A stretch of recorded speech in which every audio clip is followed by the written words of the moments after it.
All right, hello.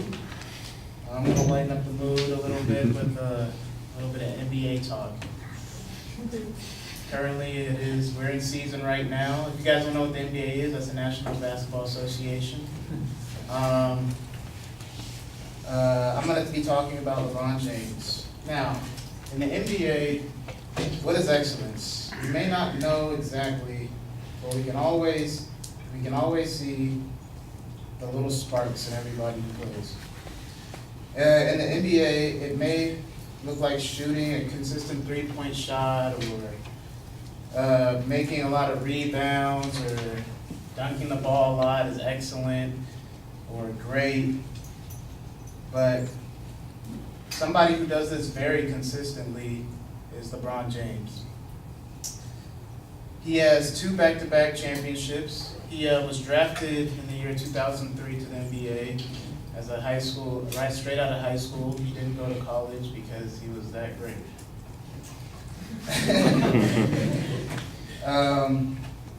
He still continues at the age of 31 to show exceptional basketball skills.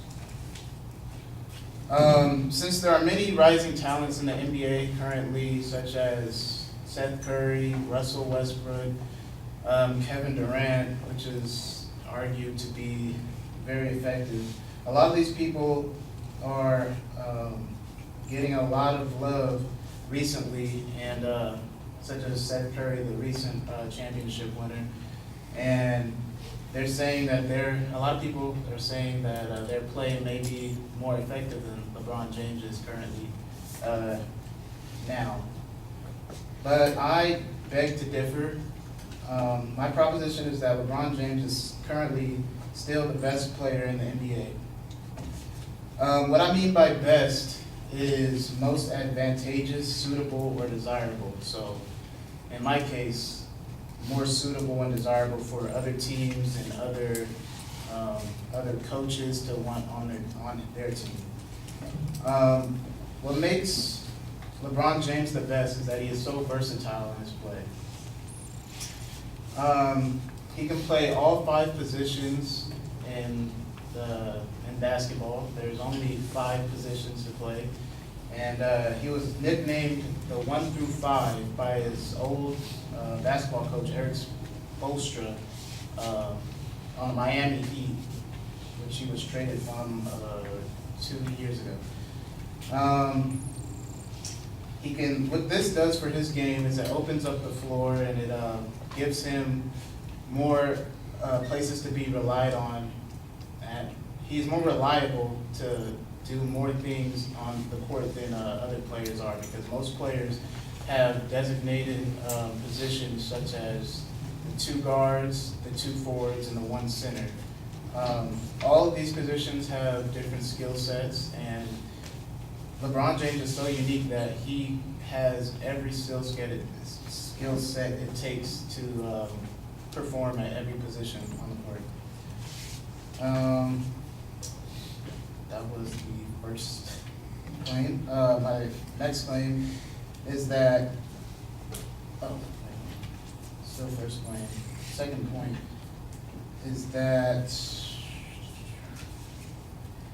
according to Sports Science, a TV series that explores the science and engineering underlying athletic endeavors in all professional sports, which is led by an engineer named Dr. Cynthia Beer, a professor of biomedical engineering at Wayne State University. They have done studies on LeBron James that show that he is a great defender. And one of his signature moves on defense is the chase down block, if anybody knows about that, in which he is able to catch somebody who has a 16-foot head start on him to the hoop. And within 3.1 seconds, he can close in on them and jump and elevate over 10 feet high to block somebody else's shot, which is not common for most NBA players today. Something else that makes him a great defender is that with his long arms, he's able to block shots. He has a extraordinary range of reach, and he is currently 8th in the league of all small forwards and blocks, and 22nd. He is elevated from 22nd to the 8th place in the last 2 years, so that's a big jump. Second claim is that he is an elite athlete. He has extraordinary physical attributes. He is 6'8" and he weighs 250 pounds. And the average NBA player is 6'6", weighing 221 pounds, which is significantly smaller than LeBron James happens to be, which gives him an edge on as in size. The average center, which is usually the biggest person on the court, has a vertical leap of approximately 31 inches, and is usually about 6'11", and they have a range of about 3,600 feet cubed, so they're able to grab within that much area of themselves. And LeBron James is about 2 inches shorter than the normal center, and but his max vertical is 40 inches. So he is able to go up and grab about 200 feet more of area than most average centers, which happen to be the biggest on the court. My next claim is that he is a consistent NBA leader. He consistently leads the league. He's been to the finals 4 times in a row with the Heat, and that is something that hasn't been done since a very long time. And he went to the finals with the Cavs this past year, and they haven't been to the finals since 2006. So he's obviously a finals magnet, and whatever team he's on will do well and prosper. Thank you very much.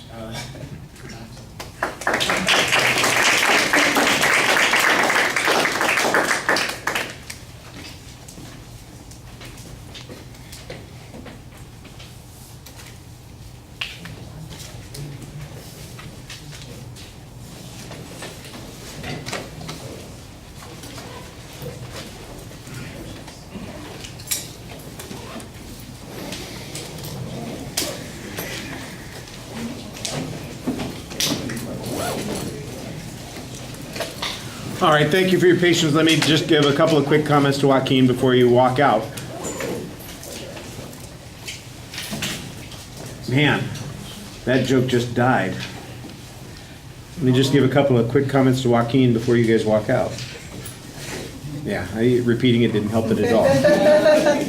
All right, the proposition's clearly identified, Joaquin, but it is a claim of value because you're dealing with an issue of value, best, worthiness, that kind of thing. And so you're making comparisons here that I think are a little bit problematic. You do a good job, though, defining what you mean by best. I appreciated that.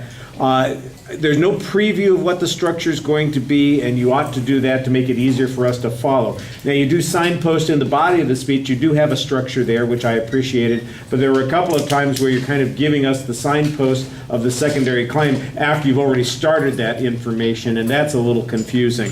I thought that you had a lot of good statistical information and factual data, but I don't always get a source citation on it. I thought the material about, the average leaping height of the centers and what their arm length reach is, and what their height is. I thought that was all very interesting, and how much more LeBron had. I thought that was fascinating stuff, and I want to know where it came from, because I don't doubt that it's true and that you got it someplace, but it ought to be cited in the speech someplace. And then there are a couple of other things that fit into that category as well. You do a nice job speaking to the audience. Like I said, I think sources need to be cited more consistently, and because it's a value argument, there are a couple of places where some of the supporting material really doesn't work very well for our purposes.